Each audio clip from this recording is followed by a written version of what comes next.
welcome to the stage to talk to us about, great fintech stories. But not only that, how the fintech ecosystem is actually changing and evolving. So ladies and gentlemen, our very first speaker of the evening, the senior manager of Deloitte. Can you please welcome to the stage, Abe Karar. Come on, round of applause, ladies and gentlemen. My name is Abe Karar. I work for Deloitte in the digital space, and I've worked in the financial service industry for the past 15 years. JP Morgan Chase, Bank of America, Bank of Montreal, AFS. And I'm happy to be here today, and I want to thank Mira for giving me this opportunity. But let me dive right into it. The fintech space has been evolving quite a bit. And we can say fintech, and we can talk till, the morning. But I want to point out two very interesting stories. One was how incumbents are collaborating. You heard Michelangelo earlier when he was talking about the themes, and he said innovation, collaboration. This is a very good example for you to note. MoneyGram was actually established in 1979.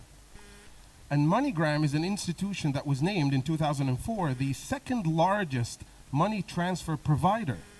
They have over 347,000 agent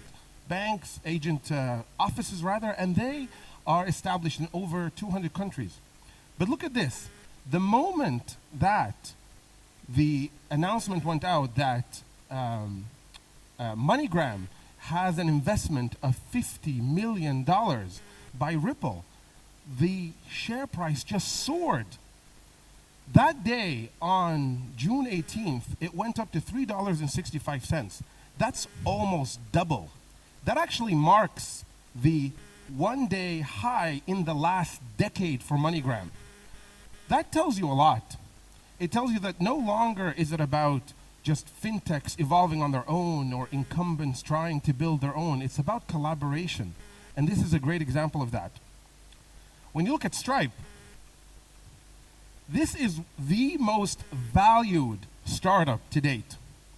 You know that in January, their valuation, they raised $100 million by Tiger Management Consulting and Group, and they went up to 22.5. And here we are, 6 months later, another 12.5, putting it at $35 billion. Fintech is no longer a small game. Fintech is a big game. You can't take it lightly anymore. But not only that, ladies and gentlemen, when you look at what's been happening in the region and what's been happening globally, the investment in this world has gone up around $112 billion. Over the past 4 years alone, that is tenfold. The MENA region only captures 1% of that. But the interesting thing is, the compound annual growth rate is 30% year over year. It's estimated that what you heard in the video, the 240 fintechs that exist in the region. And by the way, I will, give a shout out to the Fintech Galaxy team. These guys, they scrubbed the list. They went through every single fintech, visited every single website. They found IBM in there. They took them out. They're not a fintech. 240, what you heard in the video, is the accurate number. In the next 3 years, by 2022, it'll double. And it's estimated that those companies will raise over $2 billion, compared to 2017, when it was only 80 million. With all this shift that's happening, there is now a strategic imperative. Banks, regulators, governments, central banks, they all have to start to adapt to this shift. So what's happening? What's happening that we're seeing an interconnectivity between fintech hubs in the region. We're also seeing that the services are no longer manned by human beings like you and me. They're manned by artificial intelligence. We're seeing that hyper-personalization is an expectation. If your service is not personalized to you, it really doesn't live up. And you know what's interesting? We've heard a lot about the customer being at the center.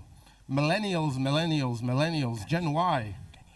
Do you guys know the new generation? It turns out there's a new generation called Generation Alpha. These are the children of the millennials. And when you think about it, The millennials were already very hard to satisfy. Now Generation Alpha is going to really raise the bar. So we really have to start to move. And this is what's been happening. Regulators, banks, central banks, governments, they've been shifting. In the region alone, we started to see a shift from the oil-focused industry more to the knowledge economy. We started to see that there's a lot more focus on cross-border collaboration. You've heard of Fintech bridges. It's a memorandum of understanding. There's a lot more sharing of knowledge and practices. And ecosystems are starting to evolve. There's a lot more focus on talent. And with that said, we're starting to see that ecosystems are maturing. Now, in our region, there's a lot of potential. And I know Mirna will speak a lot more about that. But I just want to highlight that our target ecosystem really covers aspects such as regulation, making sure that it's conducive. We're not saying relax the regulation. We need the regulations.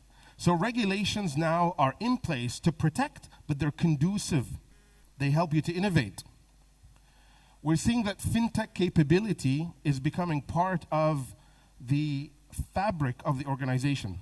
If you've ever heard the term that's been coined digital DNA, but it means that you have these traits that allow you to adapt and understand digital capabilities and fintech capabilities. And these are now the requirements for the new workforce.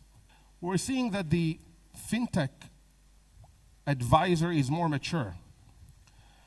We can compare to other parts of the world, whether it be at Singapore, Hong Kong, and the UK. One of the things that stands out, when you're mature, you can easily guide a fintech. I'll give you a good example. Here in the UAE, we have the ADGM, FSRA, we have the IFC, we have the CBUAE. And one of the things that typically happens is fintechs will come about and they'll be like, who's regulating me? Who do I speak to? How do I make sure that I get the right license? How do I passport my license across different jurisdictions?